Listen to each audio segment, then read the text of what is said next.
Hello YouTube, en esta edición de Fabulous Faves tenemos un enormous peeve y es esos sonidos que no podemos pronunciar jamás.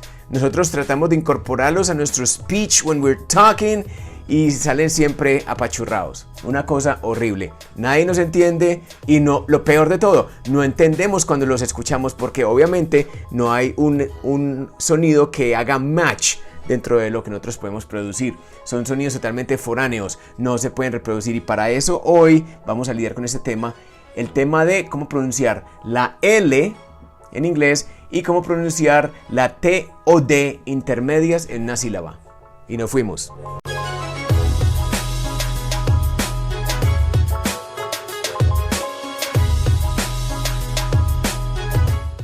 En este tema con el cual nosotros intentamos traer cierta iluminación al bagaje de conocimientos que tenemos del inglés y consolidar esos sonidos que nos quedan sueltos, tenemos lo siguiente. La palabra call.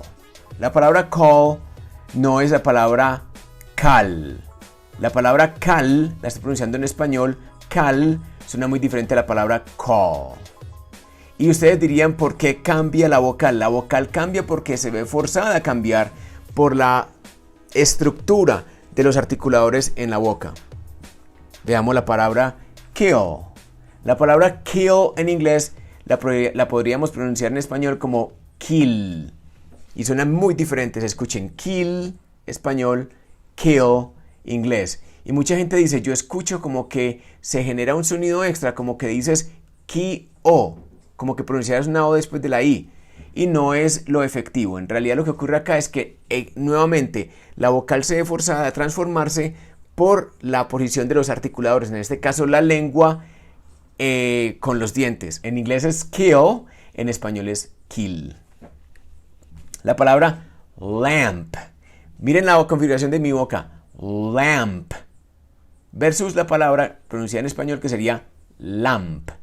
Lamp. Pero en inglés mi boca se ve forzada a comenzar como si fuera una W, lamp. Y por eso quizás muchos niños cuando tienen 3, 4 años en Estados Unidos y están intentando hablar o ya comienzan a hablar, muchas veces comienzan a cometer un error característico que es wamp. En lugar de decir lamp, they would say wamp, porque ven e imitan lo que ven. Ellos ven que se hace esto y lo imitan, omiten lo que ocurre adentro porque no lo pueden ver y terminan no pronunciando lamp, sino wamp. Muy bien, sigamos. La palabra list, list, en lugar de list. Ahora, ustedes me van a preguntar, bueno, está muy bien, entendemos que hay una diferencia entre uno y el otro, pero ¿cuál es la mecánica? ¿Qué lo produce? ¿Cómo es que se pronuncia la palabra que tiene L en inglés? ¿Cómo se hace? Muy bien, veamos este diagrama. Aquí vemos los dientes superiores, la hilera de dientes superiores. Vemos el paladar, vemos cómo el paladar o lo que está entre los dientes, esa parte tiene diferentes componentes. Hay una parte que es cóncava, luego viene una pequeña convexidad y por último están las encías. Y esa es la forma en que está estructurado el aparato bucal en cuanto a los dientes, o al menos pues la hilera dental superior. Tenemos un paladar cóncavo, una porción que es convexa y luego tenemos las encías. Esa porción convexa nos interesa hoy, se llama el alvéolo. ¿Ok? Para que lo tengan en cuenta. Y las encías también, detrás de los dientes. Ahora, esos dientes tienen son diferentes tipos de dientes. En inglés son teeth, pero también hay unos distintivos, así como en español. En inglés tenemos the incisors, están 4, los del centro, center incisors and side incisors, 4 incisors. Después de los incisors, que vemos acá al frente, están los laterales. Los primeros laterales se llaman canines o caninos, canines. Y luego siguen las hileras de molares, molars en inglés. Principalmente quiero que observen la primera hilera de molars. Esos dos primeros molares detrás de los canines se llaman bicuspids porque únicamente tienen 2 prominencias. Esos son los bicuspids inmediatamente después de los canines. Y es muy importante que hagamos este ejercicio de saber dónde están los dientes y cómo se llaman, porque les voy a dar instrucciones para que aprendan a pronunciar la L en inglés.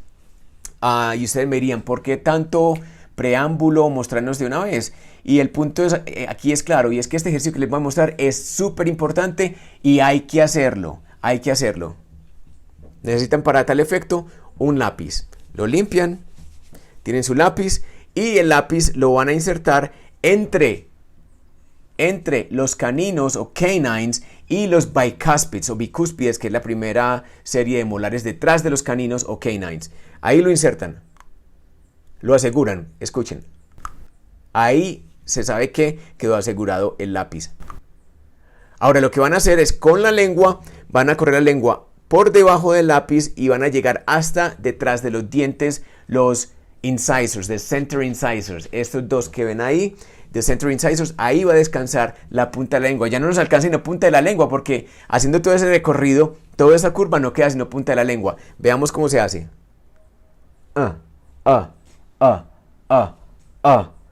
Esto forza a la lengua a que describa una curva de estas proporciones, dentro de la boca. Con referencia a los incisors, la lengua, la punta de la lengua toca detrás de ellos en la encía. Y esta es la estructura de la L. Hay que practicarlo. De vez en cuando es bueno que tomen un lápiz y lo hagan. No únicamente es para que se guíen y sepan cuál es la estructura, sino para que lo hagan constantemente porque es un músculo. La lengua es un músculo y como tal aprende. Y hay que enseñarle de esta manera. Hasta que se acostumbre a describir esa curva naturalmente. Y es la curva natural del inglés. Para lograr esa curva, la lengua, que sería el músculo que estamos en este momento utilizando, se acorta lateralmente, o sea, se vuelve más delgada, por ende se vuelve más larga, se acorta hacia los lados y se expande hacia adelante. Y lo que hacemos es que formamos una curva hasta tocar los dientes incisivos o incisors de la mitad. Así. ¿Cuándo ocurre eso?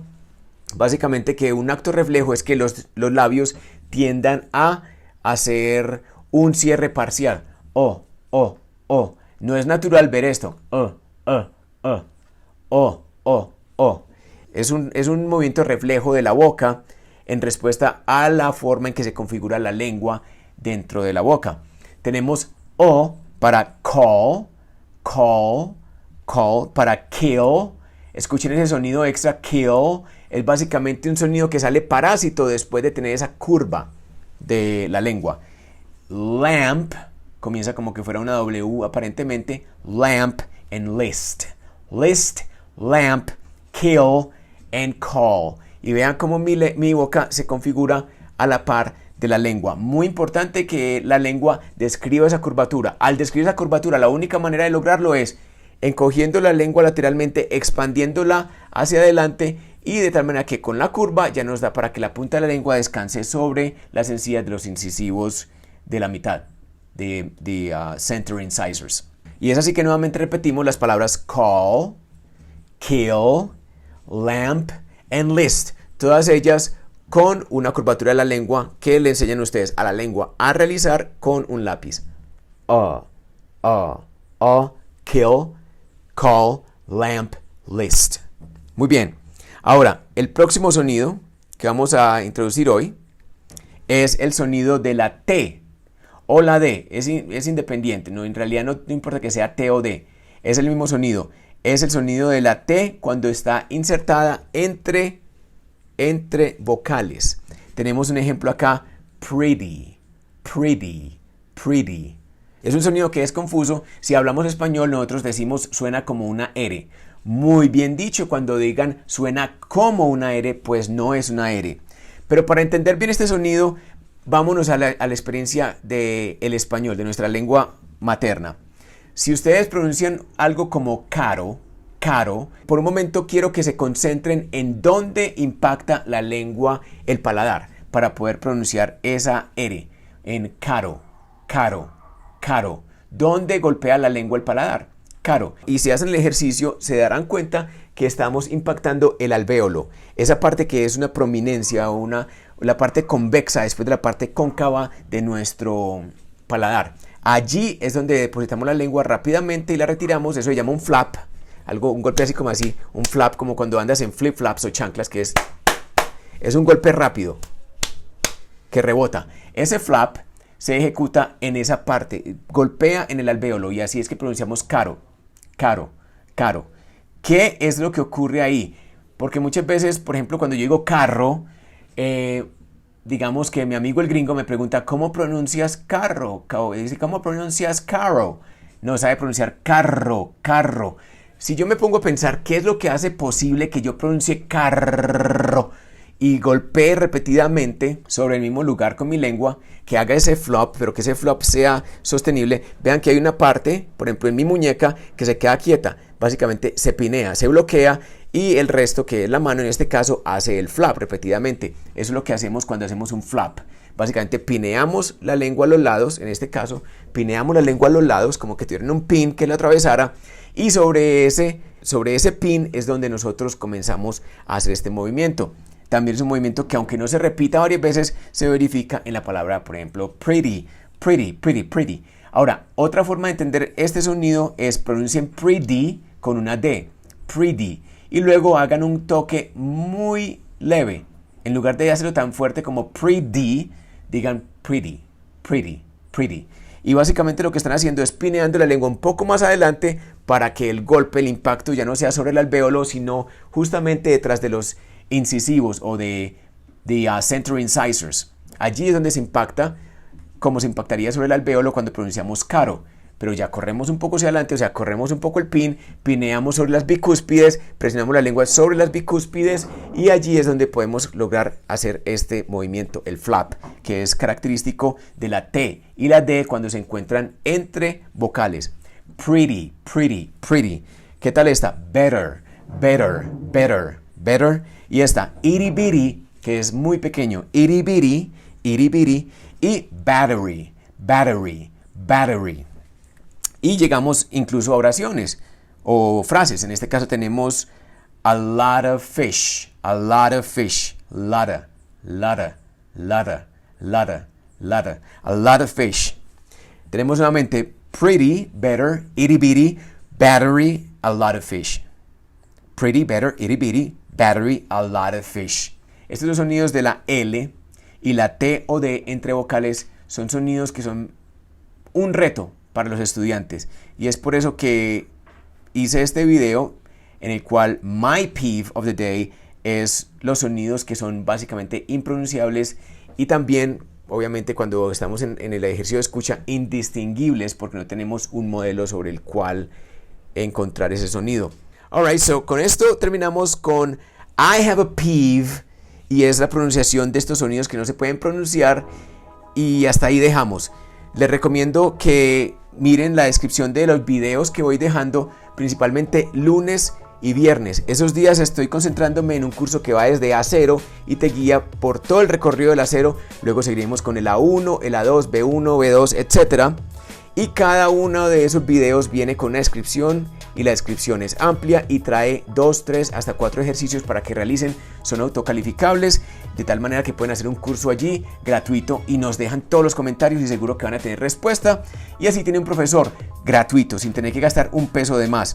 Los miércoles nos dedicamos a I have a peeve, que es donde yo en realidad muestro digamos una gama de diferentes ejercicios, diferentes conceptos que mis estudiantes siempre han categorizado como difíciles y les muestro cuál es la novedad que ignoraron y así podemos desbloquear y convertirnos en hablantes o escritores más fluidos del inglés.